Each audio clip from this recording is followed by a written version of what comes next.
I just don't have the energy. Stressful. It's frustrating. I don't have the time for it. I don't know what to post. All of those are very valid responses. However, I feel like deep down inside, a lot of times people are not posting because they don't want to be judged. And I will be the first person to admit that I have harshly judged myself and my work. I have overly critiqued myself and my work, right? And I have compared myself in the past. A lot of the judgment, critique, and comparison starts here. It starts within. And so on this video, I'm going to break down things you can do today that can help you get comfortable posting your work or creating content as a service provider.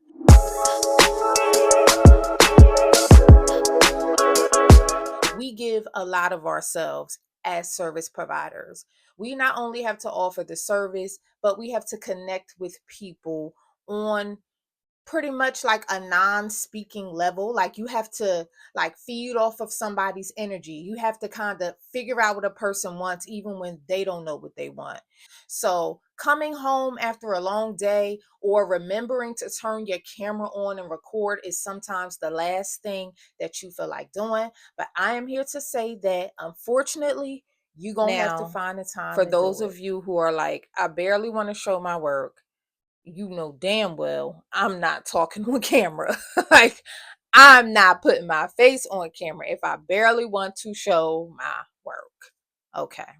All right. So this tidbit is for you. Now, if you are a person who is super scared to show your face and to talk on camera, you need to learn how to do voiceovers, or you want to do what we call text on screen. So you could share your work in a video and you want to put a text on screen, something that is attention grabbing, and use this opportunity to say something funny. Or if you are doing a voiceover, use that opportunity to tell a funny story that happened in the salon. Or just keep it simple and post your clients. So the thing about just posting your clients, you have to have great lighting. I see a lot of y'all showing up on the internet with these cloudy behind pictures. Clean off your camera lens and get you some good lighting. It doesn't cost that much. Right now, you can buy good lighting on Amazon for $30. Be mindful of the fact that you want to show your work. So try to show your work not just in the best light, but in the best atmosphere. Clean up your space, right? And adjust your lighting and make sure you have a client who is comfortable being on camera. The internet is the new hair magazine and the new hair show. So start looking at it like that. If you were a person that was excited to put your work on display for the world to see, get excited for showing up on these internet streets. My older millennials, my Gen X's, we come from the generation of being very polished, right? Letting your work speak and kind of hiding behind your work. What social media does is it kind of bridges the gap between who you present to be and who people think you are. And it's up to you to fill in that space. We have to get comfortable exposing more of who we are, because that's what this era is requiring. It used to be enough in the magazine era, in the hair show era. It used to be enough when you could submit your work to magazines, or you could enter a hair show and you would let your models be your walking billboard.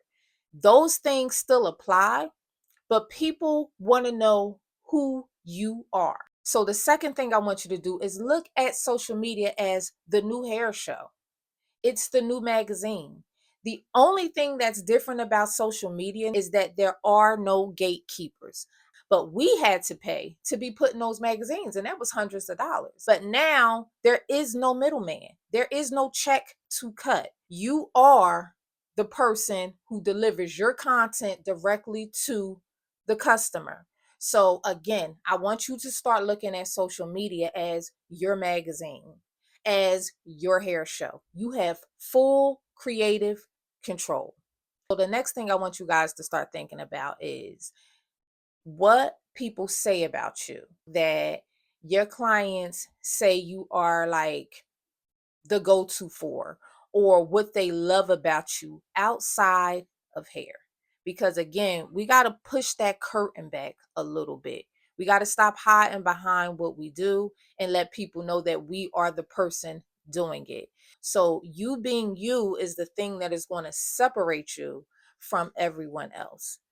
And once you realize that you are the missing ingredient, you won't compare yourself so harshly. You won't compare your work, right? You won't critique your work so harshly. You can lean on the fact that, okay, yeah, she did a great job at that. I might not be as good at that, but I am me. And there are great things about me that make me stand out amongst this sea of service providers, hairstylists, makeup artists. A lot of your clients are people that you have dealt with for some of the most major events. You see them every week because they want to look good for work. I have clients that I saw going to their first day of middle school, and now they're going to their first day of college. Ask the clients that have spent so much time with you, what is it about me that you enjoy aside from the hair? And that thing that they love is that thing you need to show the rest of the world. Okay. So that thing could be that you're funny as hell. Show your humor. That thing could be that you're super fashionable. Show your style. That thing could be that you give really great advice. So give the world some advice. I have for you guys is for those of you who do want to talk on camera.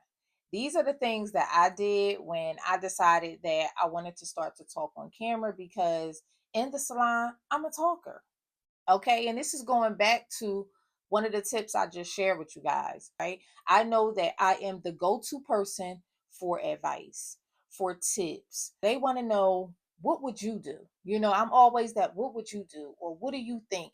Even down to fashion advice. I've had people send me pictures of outfits. Which outfit should I wear?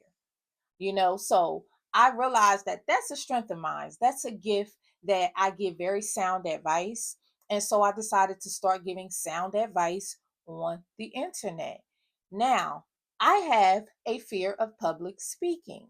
So when I first decided to start to share my knowledge and expertise online, I got on a platform where I had no followers. Now, YouTube in particular, my YouTube is not popping yet. And keyword yet, it's not popping yet. I'm still figuring YouTube out, but I show up. Showing up on here helps me get better with showing up, helps me get better with editing, helps me get better with lighting, helps me get better with just speaking my mind about things, right? So I decided to hop on TikTok with no followers and just started talking.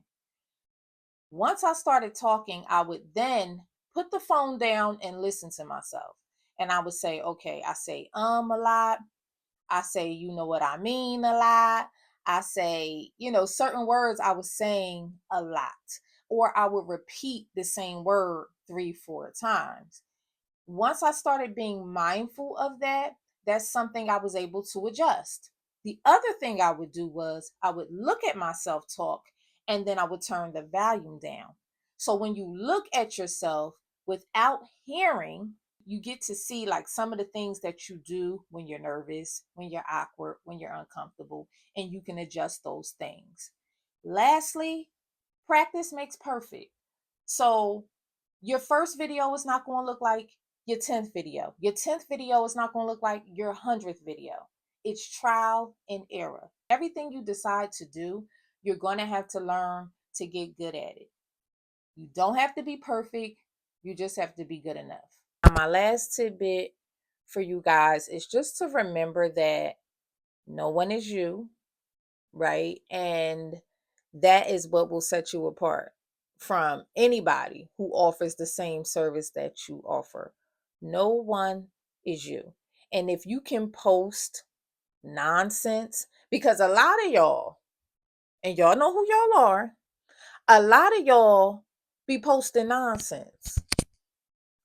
Y'all can post memes all day of things that are completely unrelatable to what you do. Y'all can post selfies, y'all can post y'all food, y'all can post, I was at my great aunt's 60th birthday party. Like, y'all can post all of that, but you can't post your work. You can't post yourself. You can't post your outfit of the day at the salon. So stop making excuses and get with the times. The great thing about being online is that you can create a whole nother source of income from content creation. What is your end game? Do you want to teach? Do you want to coach? Do you want to mentor? Do you just want to create content? Do you want to travel? Do you want to invest? It's such an easy way to make more money, whether that is through attracting clients, through getting paid just for views, or getting affiliate deals. There are so many ways to get to a bag using social media. Embrace social media the same way you've embraced your career. If you only get paid when there is a client in your chair, my love, you better turn that camera on and get out of your own way and get to that bag. Okay, so I hope this video helps. Share this with someone who you think can use it. And don't forget to follow me on TikTok, where I share more tidbits for little things like what I'm talking about right now. All right, until my next video, peace.